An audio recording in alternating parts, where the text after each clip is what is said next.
Yoho, apa kabar nakama semuanya? Semoga nakama semua selalu dalam keadaan yang sehat-sehat saja. Seringkali kita enggan untuk melakukan langkah pertama dalam hal baru. Padahal langkah kecil pertama itu bisa merupakan langkah yang paling penting bagi manusia untuk mencapai berbagai tujuan. Jadi mari mulai melangkah.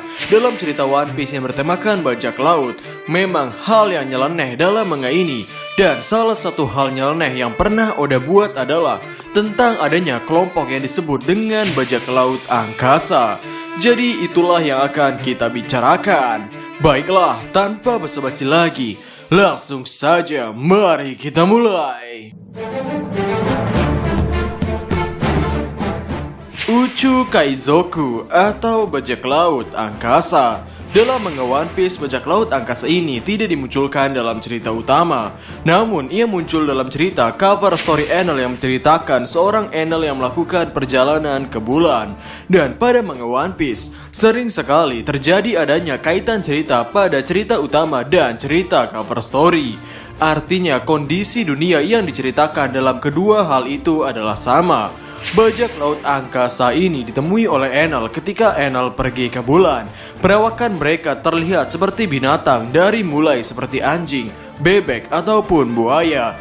Belum diketahui apakah mereka ini merupakan masih satu garis besar ras yang sama atau bukan. Dari keberadaannya di bulan saja merupakan hal yang perlu dipertanyakan. Namun beda halnya apabila mereka adalah makhluk yang memang berasal dari bulan. Namun dari namanya saja yaitu Uchu Kaizoku atau bajak laut angkasa, artinya mereka tidak hanya mengunjungi bulan, namun juga menguasai area angkasa lainnya. Dan pada rangkaian cover story itu juga kita melihat kapal yang dicurigai merupakan kapal dari bajak laut angkasa tersebut. Jadi memang masihlah menjadi misteri apakah para makhluk angkasa ini adalah makhluk yang berasal dari planet bumi atau mereka adalah makhluk yang murni datang dari planet lain. Lalu masih belum diketahui juga maksud mereka dalam melakukan perjalanan keluar angkasa.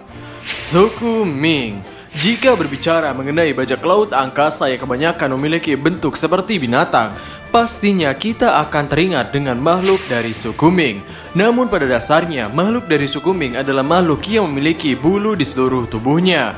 Atau bisa dikatakan suku Ming kebanyakan berasal dari binatang menyusui. Namun di sisi lain, dari para bajak laut angkasa terlihat ada makhluk yang mirip seperti bebek dan juga buaya. Melihat hal ini, untuk saat ini masih belum ditemukan makhluk suku Ming yang berasal dari jenis kelompok binatang serangga melata ataupun dari unggas. Jadi dengan hal ini, jelas bisa diambil kesimpulan bahwa suku Ming dan makhluk bajak laut angkasa merupakan makhluk yang berbeda. Pada makhluk bajak laut angkasa ada juga salah satu makhluk yang terlihat memiliki badan besar seperti ikan. Meskipun terlihat seperti ikan, namun sepertinya tidak bisa dikatakan bahwa makhluk itu mirip dengan manusia ikan. Ya, ini menunjukkan bahwa makhluk bajak laut angkasa ini adalah merupakan makhluk yang cukup aneh. Suku Lunaria.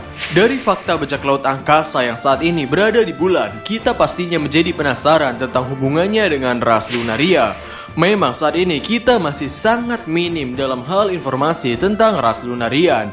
Namun kata Lunaria ini berasal dari bahasa Latin yang artinya adalah seperti bulan. Membuat banyak orang membicarakan bahwa leluhur ras Lunarian pernah tinggal di bulan.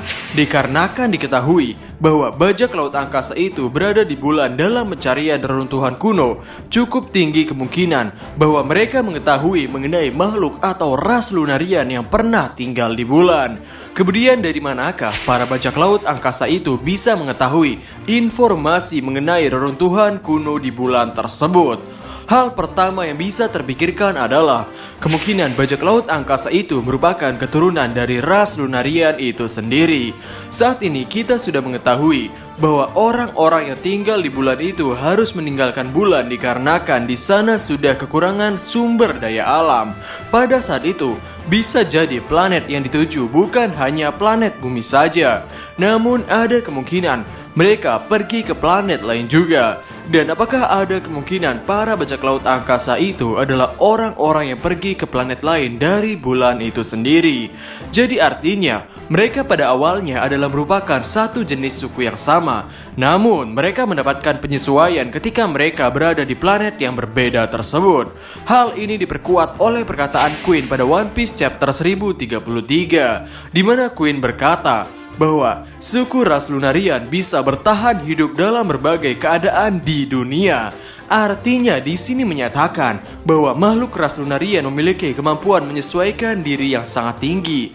Dan jika kita lihat para bajak laut angkasa itu, mereka terlihat bisa bertahan hidup ataupun bernafas di area bulan tanpa menggunakan pakaian astronot.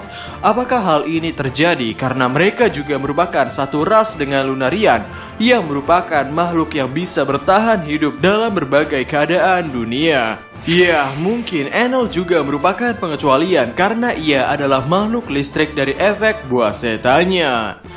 Ternyubito. Sudah sangat jelas Ternyubito mengenakan pakaian yang sangat unik, yaitu pakaian yang seperti seorang astronot. Bahkan mereka sampai lengkap menggunakan helm oksigennya. Sangat berbeda dengan makhluk bajak laut angkasa. Meski mereka berada di angkasa, namun mereka terlihat sama sekali tidak menggunakan helm. Namun ternyata ada yang mirip dari pakaian Ternyubito dan pakaian makhluk bajak laut angkasa, yaitu pada badan mereka sama-sama memiliki alat bundar seperti pengukur sesuatu atau gauge. Entah ini fungsinya untuk apa masih belum diketahui. Namun apakah mungkin Ternyubito membuat pakaian seperti itu karena mereka mengetahui keberadaan makhluk di bulan dan mereka mengidolakan untuk tinggal di sana? Kapal bajak laut angkasa. Pada cover story Enel itu, kita juga melihat kapal milik bajak laut angkasa tersebut. Jika melihat bentuknya saja, kapal ini mirip sekali dengan kapal yang biasa berlayar di atas air, seperti memiliki bagian kepala kapal, lalu memiliki bagian seperti untuk berentangkan layar. Mungkin tidak akan terlihat aneh jika kapal ini berlayar di lautan asli. Dan jika kita melihat dari bentuk kapal ini terlihat mirip bentuknya dengan kapal Maxim yang dibuat oleh Enel dan mirip dengan kapal Noah. Dan jika kita melihat kapal bajak laut angkasa, di sana terlihat ada beberapa bagian seperti lubang. Dan jika dibandingkan dengan kapal Maxim juga memiliki lubang-lubang dayung yang sepertinya berfungsi untuk mengatur arah lajunya kapal. Dan dari miripnya ketiga kapal ini, yaitu kapal bajak laut angkasa, kapal Maxim, dan kapal Noah, apakah mungkin jika ketiga kapal ini didesain oleh orang yang sama, di mana ia berniat untuk mendesain kapal Maxim untuk berlayar atau terbang ke udara, lalu kapal Noah adalah kapal untuk berlayar di dalam air, dan kapal bajak laut angkasa, yaitu kapal yang bisa berlayar di angkasa. Jadi apakah mungkin kapal-kapal ini didesain pada saat 100 tahun kekosongan dan pada saat itu mungkin dijadikan sebagai senjata? Jika kondisinya seperti itu, artinya ada kemungkinan bahwa bajak laut angkasa awalnya adalah orang yang berasal dari planet bumi dan mungkin ia meninggalkan bumi pada saat kerajaan kuno mengalami kekalahan. Mungkin pembahasan kita kali ini hanya sampai di sini. Mengenai bajak laut angkasa ini memanglah masih sangat menjadi misteri. Mungkin ketika kebenaran bajak laut angkasa ini terungkap, hal itu akan menjadi pengaruh yang sangat besar pada dunia One Piece. Jadi, bagaimana menurut nakama semuanya? Silahkan tulis pendapat atau koreksi nakama semua di kolom komentar di bawah. Jadi, kami Diskusope dan terima kasih banyak.